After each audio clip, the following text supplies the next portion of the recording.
Sejam bem-vindos ao canal do Instituto Brasileiro de Cidades Inteligentes, Humanas e Sustentáveis.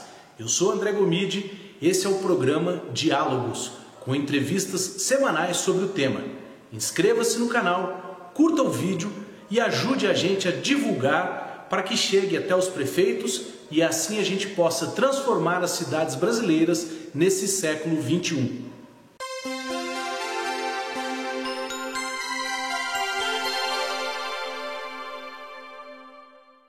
Vamos à análise da semana.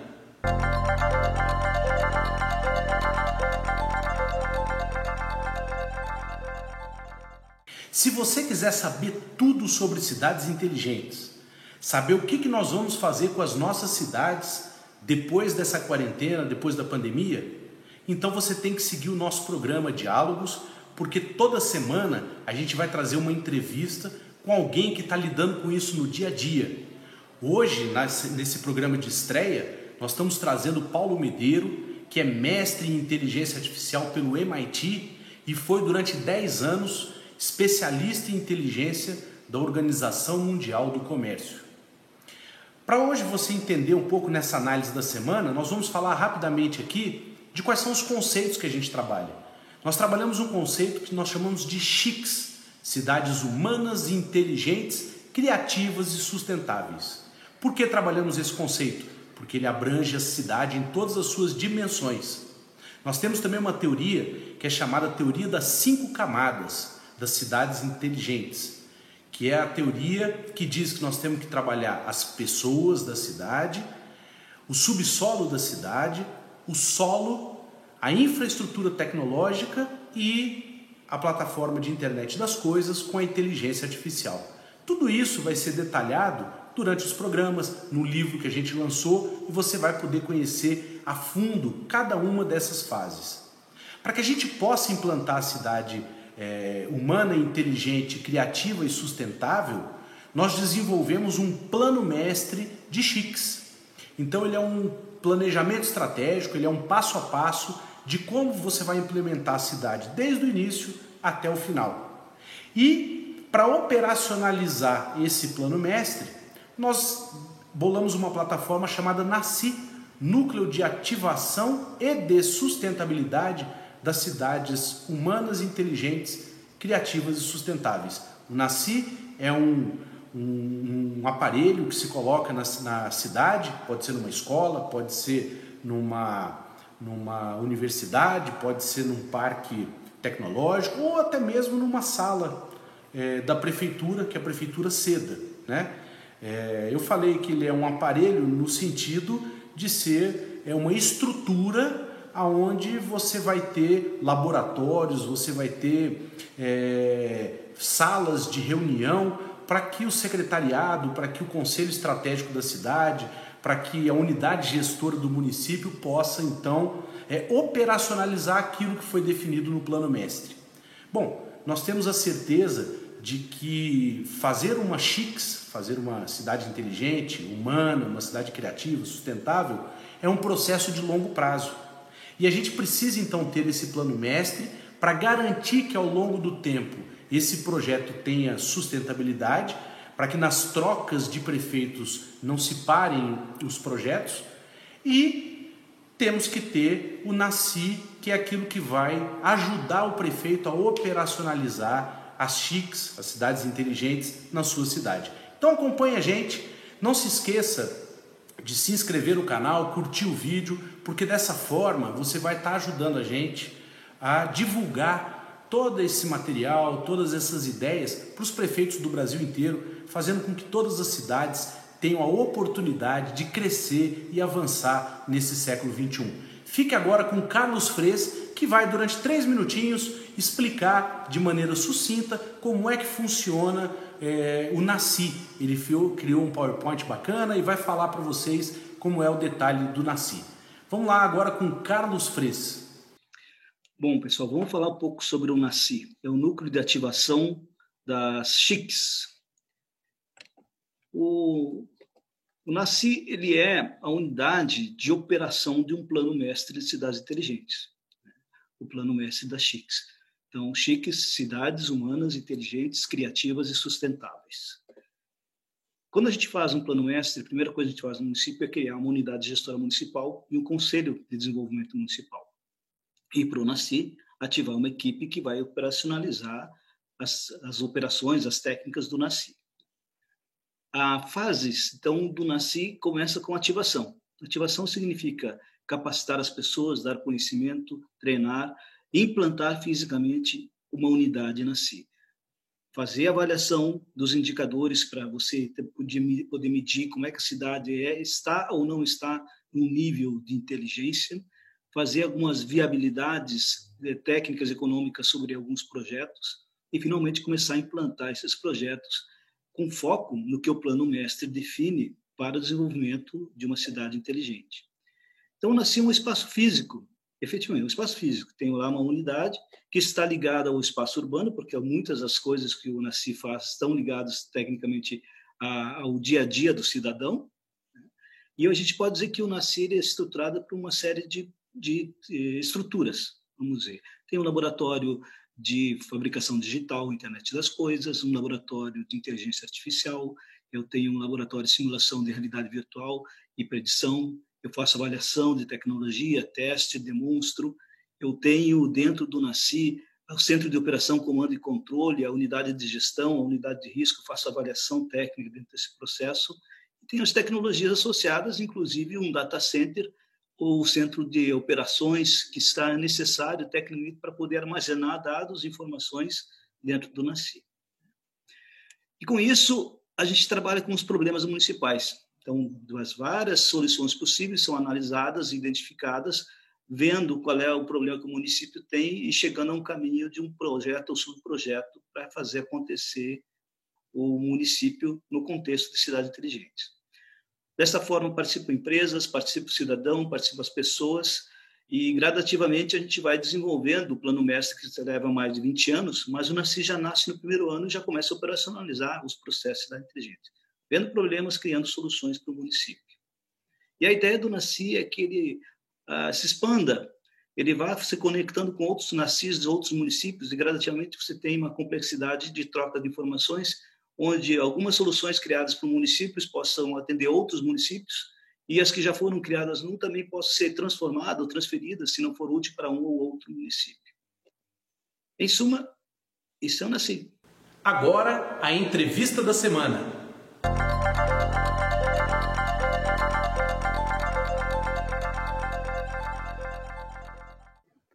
E nesse nosso programa de estreia, estamos gravando hoje, dia 19 de abril de 2020. Agora são 15 horas. O programa vai ao ar amanhã, dia 20. E hoje estamos recebendo aqui o Paulo Medeiro. Paulo Medeiro, que é subsecretário de Inovação da Casa Civil do Governo do Distrito Federal. Ele faz parte do grupo que coordena as ações de combate ao Covid-19 no Distrito Federal. Ele é engenheiro de computadores, mestre em inteligência artificial pelo MIT. Durante 10 anos, chefiou a divisão de inteligência comercial do Centro Internacional de Comércio da Organização Mundial do Comércio, OMC, em Genebra, na Suíça.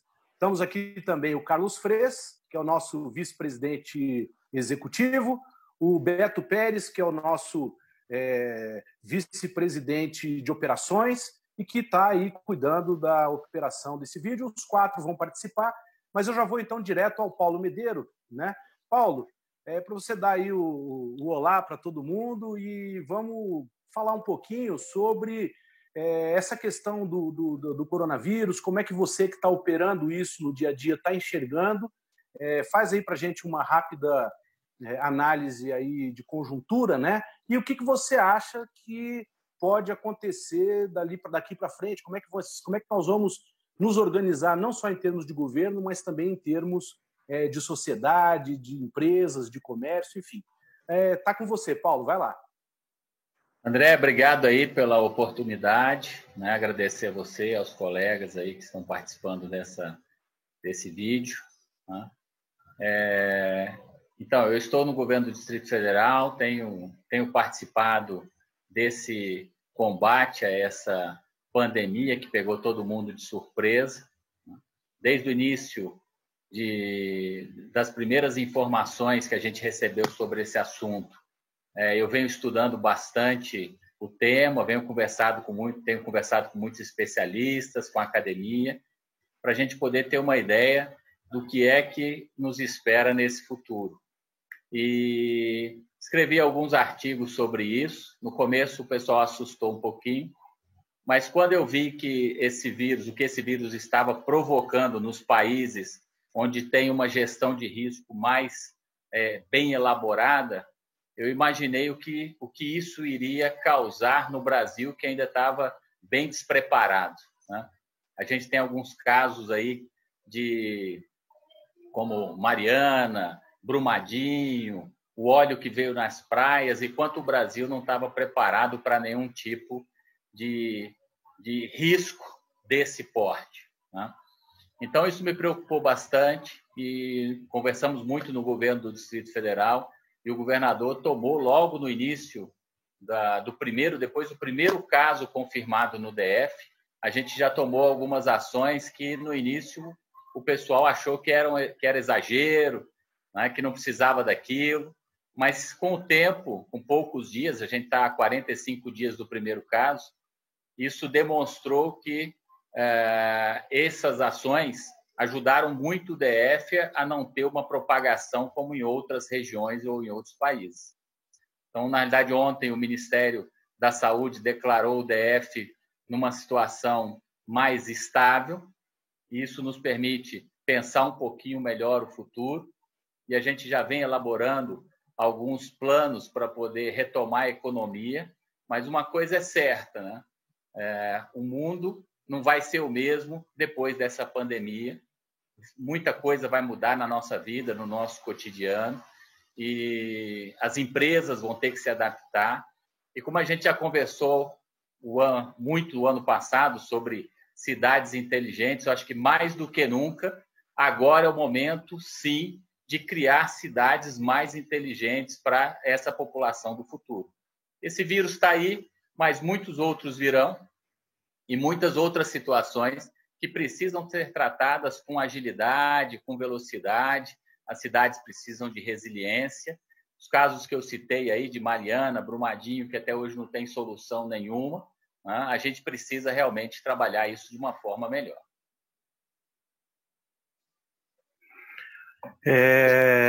Legal, muito boa a sua colocação, Paulo Medeiro. A gente falou aqui no começo do programa de hoje, eu e o Carlos Fres, na análise da semana, explicamos sobre os conceitos que a gente vem trabalhando aí das CHICS, Cidades Humanas, Inteligentes, Criativas e Sustentáveis. O Fres explicou sobre o NACI. E então agora eu queria ouvir o comentário do Fres. Fres, o que assim, a gente pode, dentro das perspectivas que nós estamos montando dentro da rede, dentro do Instituto, para trabalhar com as cidades, como é que a gente pode trabalhar essa questão do pós-Covid, a questão do selo Free Covid, enfim, dá para a gente também um panoramazinho sobre isso, para depois a gente fazer aqui um pequeno debate aqui. Vai lá, Fres. Vamos lá. Super importante a questão de você ter uma conformidade agora para as ações que as empresas vão ter que ter, que a cidade vão ter que ter, que o cidadão vai ter que ter, realmente muda. E Paulo estava bem certo nisso. A posição do DF, eu acho que foi extremamente estratégica. Eles acertaram muito desde o processo do isolamento acontecer primeiro no DF, foi o que deu para perceber. Mas, assim, o que a gente tem discutido até com os nossos especialistas internacionais é que há um novo para as empresas. Por exemplo, ela tem que certificar que aquele cidadão que vai entrar na empresa, ele está livre de ser contaminado.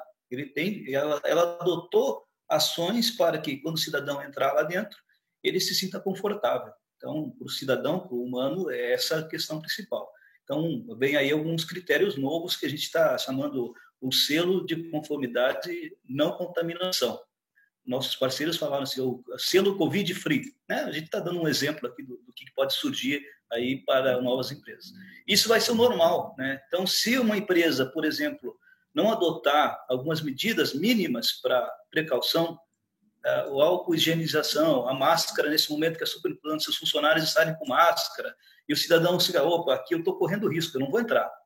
Então, o próprio cidadão começa a adotar uma nova postura, dizer, aqui não, nessa empresa eu não vou porque ela não está me precavendo de eu ser não contaminado. Então, isso passa a ser normal, né? E os municípios também começaram a exigir das próprias empresas que isso se adote, que essa questão passe a ser adotada, de eu controlar um pouquinho melhor como o cidadão se comporta, como ela tem que se comportar. E, lógico, que no momento como agora, que não há vacina, não há solução nenhuma, então a precaução é o melhor remédio, né? Então, a gente está discutindo realmente alguns parâmetros de conformidade que vêm para as empresas, que vêm para o cidadão e que vêm para o município. E isso vão se tornar algumas métricas, né, da resiliência, como o Paulo falou. Quando o outro está falando sobre a resiliência municipal, a resiliência dos municípios, vai ter lá uma nova métrica, um novo indicador, que vai dizer, olha, esse município está preparado para evitar contaminação. Não vamos falar nem de epidemia ou pandemia, porque esses nomes vão mudar dependendo do contexto, né? No passado, nós já pensávamos em tecnologia sobre isso, né? Como a tecnologia vai ajudar a controlar. Então, a gente começa a ver a tecnologia agora monitorando onde o cidadão está andando, pelo novo acordo do governo com as empresas de telecom, para saber se ele andou ou não numa área contaminada, né? Aí vem já um pouco do controle que nos assusta, né? Ser controlado efetivamente pela tecnologia, onde é que eu vou, não vou, entrei numa área contaminada, não entrei. E mais profundamente, quando a gente começa a examinar o contexto que foi da febre amarela, né? Que os países exigiam que você tivesse uma vacina, comprovação de vacina sobre a febre amarela, provavelmente venha acontecer o mesmo sobre o Covid, se você está ou não contaminado. Se você não estiver contaminado, você pode entrar no meu voo e ir para o meu país. Então, algumas questões deverão mudar. Eu não estou dizendo que isso é uma verdade absoluta, né, Paulo? Mas acho que o nosso novo caminho, novo modelo da cidade inteligente também vai passar por um controle mais efetivo do que é ou não uma ação efetiva. A Alemanha já começou a adotar esse modelo de você ter um certificado para o cidadão poder circular, né? Então, quem está com a certificação de que não está contaminado, volta ao trabalho, né? Eu não sei se isso realmente pode ser o bom, pode ser ou não, mas é o caminho que está se adotando até pelo mundo. Um breve comentário, viu, André? Paulo, o Freis coloca uma questão importante aí, porque a gente sabe a pressão que o comércio, os empresários têm feito nos governadores, né, de maneira geral, para que a gente retome as atividades econômicas. E claro que eu sempre falo que essa é uma decisão muito complicada, muito difícil de ser tomada, porque se por um lado a gente realmente precisa retomar a economia, por outro a gente precisa proteger a população para evitar que um caos na saúde pública, né? E eu sei que aqui no GDF vocês estão pensando, a partir do dia 3 de maio, se não me engano, de retomar as atividades econômicas.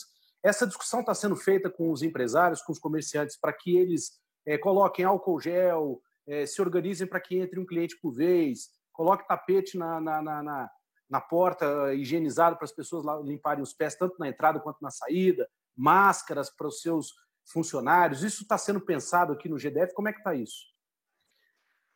Na realidade, essa pressão pela abertura da economia e o discurso de que a economia pode ser tão grave quanto os problemas da saúde tem impressionado muito políticos no Brasil inteiro, né?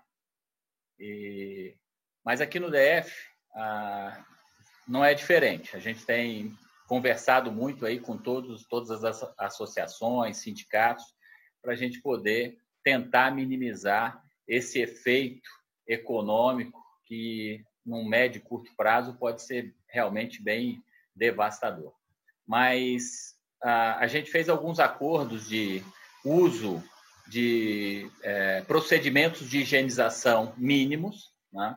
O álcool gel nos estabelecimentos para funcionários e clientes, a obrigatoriedade do uso de máscaras. A gente tem visto em outros países o resultado do uso das máscaras, e isso trouxe muito benefício à abertura do comércio, né, a circulação de pessoas e a redução da contaminação. Então, o uso de máscaras será obrigatório no DF também em breve, até que existe uma outra solução, seja uma vacina ou um medicamento eficaz, mas a gente sabe que isso leva tempo, né? E a gente vai fazer sempre uma avaliação aqui no DF. Todas essas decisões relacionadas à Covid, elas são baseadas em dados. A gente tem uma central de monitoramento, toda integrada, com dados de todas as secretarias e do que acontece no mundo e no Brasil, e a gente vai avaliando semanalmente, porque esse vírus ele tem seus ciclos bem definidos, então semanalmente a gente consegue fazer uma avaliação para saber o que vai acontecer daqui a 2 semanas. E é com base nesses dados que a gente toma essas decisões, ou seja, as decisões de agora, elas foram tomadas com dados de 14 dias atrás, onde a gente viu que já poderia ter uma abertura gradativa. A gente não vai abrir todo o comércio, tudo aquilo que envolve aglomerações terão que ser evitadas de qualquer forma, mas aquele comércio que puder ser aberto e que os empresários colaborem, tem que ter a colaboração do empresariado. Não adianta nada o governo fazer uma abertura de uma feira, por exemplo, e 20 mil pessoas se aglomerarem lá. Então, isso tem que ter a cooperação do comércio para que a gente possa continuar com ele aberto sem um número expressivo do aumento de casos, né? E isso o DF tem controlado muito bem com base nesses dados que são avaliados. Mas a obrigatoriedade da higienização e do uso de máscaras, isso é fundamental e realmente vai ser adotado aqui. Legal. Eu queria ouvir um pouquinho o Beto Pérez. O Beto Pérez, Paulo Medeiro, ele é um grande músico que nós temos no Brasil. Você já conhece, né? Já nos assistiu tocando lá no Feitiço Mineiro. Nós temos aqui em Brasília uma banda chamada Ozentas. O Beto é um grande guitarrista, já tocou em palcos internacionais, já tocou com grandes nomes da música internacional. E o Beto, assim como eu, né, nessas nossas atividades musicais, nós estamos parados porque não temos como tocar nos restaurantes, enfim, né? Até concordamos, enfim, que não pode se abrir porque teria muita aglomeração. Mas, Beto, conta rapidamente aí pra gente como é que estão aí os músicos da cidade se sentindo, qual é a expectativa e se você acha que a gente vai poder em breve voltar aí aos palcos, fazer shows, ou se vamos ter que buscar novas formas de fazer e vender nossos trabalhos, nossas músicas, para que as pessoas possam curtir e se divertir. Bom, Paulo, eu tenho acompanhado aí meus colegas de profissão, né, na situação que eles estão passando, a maioria deles. Né, felizmente não é o meu caso, porque eu tenho outras atividades também, além da música. Né? Então, assim, eu estou mais resguardado, mas sou uma exceção. Mas a maioria dos artistas em geral, não só dos músicos, mas dos artistas em geral do Brasil, estão passando por um momento muito complicado. Eu tenho tentado conversar com o novo secretário de Cultura, ainda não conseguimos fazer um contato com ele, né, porque eu já fui conselheiro da Secretaria de Cultura também, e a gente está tentando mobilizar, ver se a gente consegue mobilizar o governo também para tentar atuar nessa área de como proteger os artistas também. Porque, como o André falou, a nossa atividade e o nosso lugar de trabalho, a gente já sabe que vai ser o último a ser aberto. A parte de esportes e entretenimento em geral, né, música, cinema, a gente já sabe que isso aí não vai abrir tão cedo. E a situação da maioria dos artistas, assim como eu imagino que seja dos esportistas também, mas mais até dos artistas, a grande maioria vive como a gente costumava dizer, né, vende o almoço para pagar o jantar. Quer dizer, tem muita gente que já está sofrendo agora essa questão de não ter o barzinho dessa semana para fazer as compras da semana que vem. E mesmo a secretaria, eu sei que o secretário já lançou um edital emergencial, mas a gente queria saber se há como a gente conseguir, do próprio governador, algum meio de comunicação para ouvir mais até dos artistas e ouvir direto deles, na prática, qual que é a necessidade para a gente poder, porque os artistas hoje estão vivendo, como o André falou, de lives, né, não remuneradas, né, porque é diferente quando a gente trabalha nos bares, nos pubs, nos eventos, todos somos remunerados, obviamente. Mas as lives estão contando hoje com a boa vontade das pessoas, quer dizer, os artistas estão se colocando muitos colocam sua conta bancária e estão vivendo de contribuição. E a gente sabe que isso aí, logo, logo, vai causar um problema muito sério. Então, eu queria saber se está havendo alguma movimentação maior até do governador de tentar ajudar o secretário de Cultura para ajudar os artistas da cidade nesse sentido.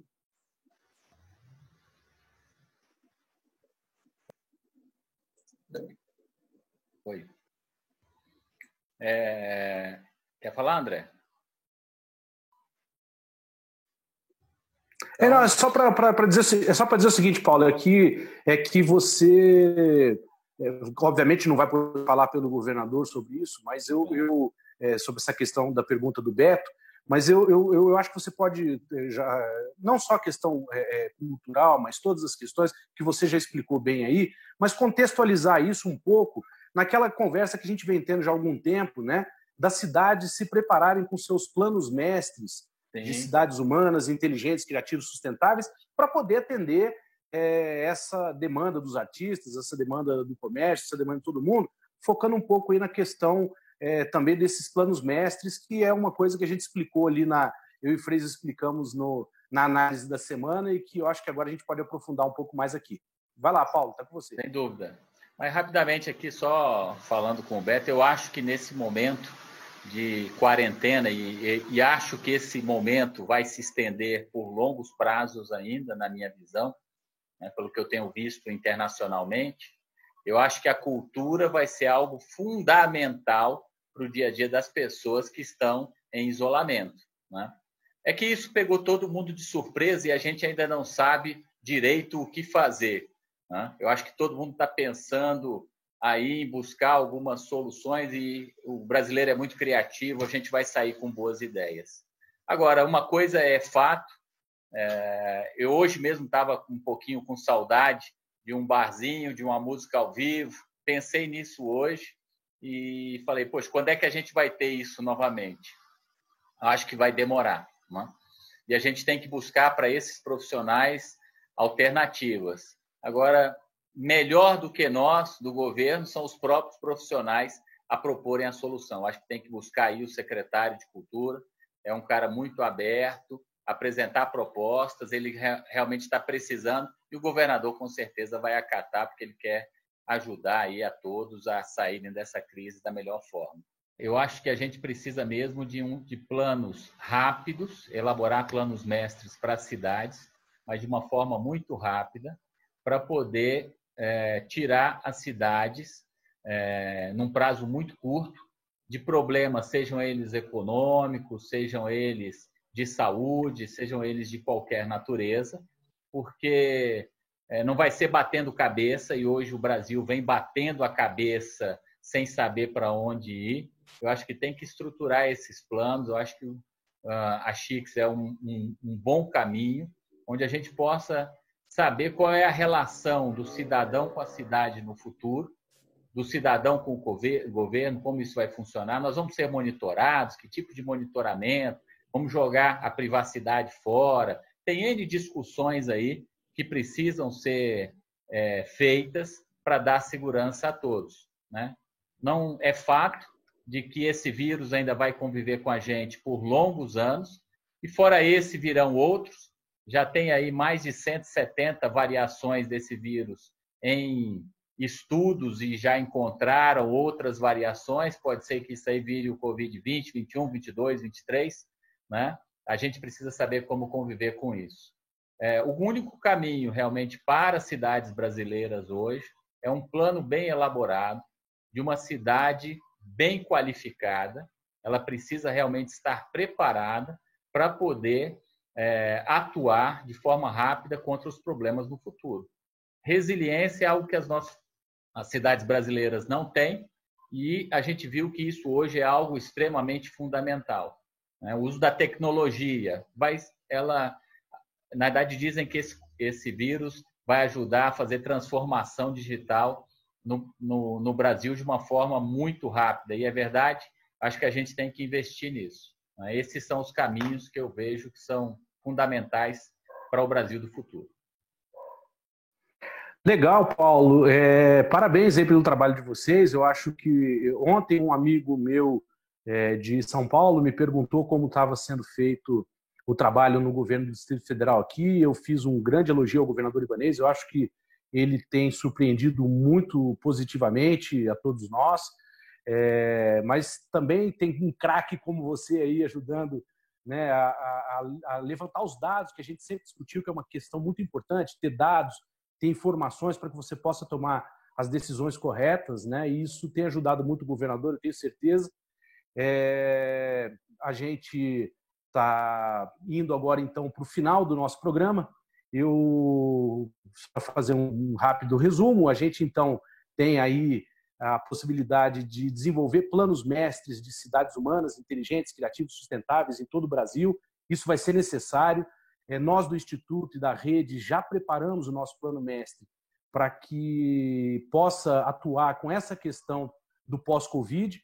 Estamos à disposição, viu, sua, Paulo, do governador Ibanez, para ajudar a Brasília, do secretário Gilvan, para ajudar a Brasília nesse caminhar, né? Eu vou passar a palavra para o Fres fazer as despedidas finais aí, depois a gente faz um giro lá com o Beto e vamos encerrar com as despedidas do Paulo. Fres, suas palavras finais aí. Bom, André, Paulo, Beto, muito bacana entender essa ação, né? Acho que realmente, Paulo, você está numa batalha assim que está sendo um diferencial. Eu acompanhei desde o processo inicial de Brasília, acompanhei outros municípios, vi outros problemas, e depois a gente vai discutir mais a fundo do pequeno município que está ao redor de um grande município, se abala também. Eu acho que está bacana. Eu sei que vocês também já estão lidando com outras medidas para as ações ao redor de Brasília, mas o caminho é esse. Não temos ainda uma solução, mas estamos pensando muito nisso. Bacana. Beto, as suas despedidas, Beto. Bom, Paulo, agradeço a sua presença aqui, foi ótimo, acho que esclareceu bastante coisas e espero também que não demore muito para a gente poder ter um barzinho para conversar e ouvir uma música, mas se eventualmente começar a demorar muito, eu e o André, a gente pode até preparar uma live para mandar para o pessoal da rede aí. Mas é só para te dizer que, assim, como eu estava dizendo, eu e 22 ex-conselheiros de cultura, a gente já preparou um documento, a gente está tentando chegar até o secretário com algumas propostas justamente disso, de que a gente que tenha vivência de como que a gente pode tentar ajudar nesse sentido aí, mas agradeço a sua presença aí no nosso programa aqui. Vai, Paulo, você. Bom, agradecer aí André, Carlos, Beto pelo convite, né? Agradecer a rede. Eu acho que vocês vão poder fazer um trabalho fundamental aí para os municípios no Brasil. Oxalá que os prefeitos atuais e os governadores enxerguem isso, né? Eu acho que isso é fundamental. E aqui no DF podem contar com a gente, aqui a gente tem um interesse mesmo, o governador, ele é empreendedor e consegue enxergar o futuro com muita facilidade. Beto, qualquer coisa pode mandar a proposta para nós, a gente faz chegar lá ao secretário de Cultura, na Casa Civil, coordenada aí pelo chefe da Casa Civil, Dr. Valdetário Monteiro, tem trabalhado arduamente de domingo a domingo para a gente tornar aí o Distrito Federal melhor e apoiar os outros municípios. O DF hoje já presta apoio técnico para 6 estados, né, que usam aí a nossa plataforma de monitoramento de dados, de avaliação da doença, e nós estamos aqui à disposição para ajudar quem precisar. E obrigado novamente aí e bom domingo para todo mundo. Valeu. Ok, pessoal, muito obrigado. Obrigado, viu, Paulo Medeiro? Transmito o nosso abraço lá ao governador Ibanez. Obrigado, Beto. Obrigado, Carlos Fres.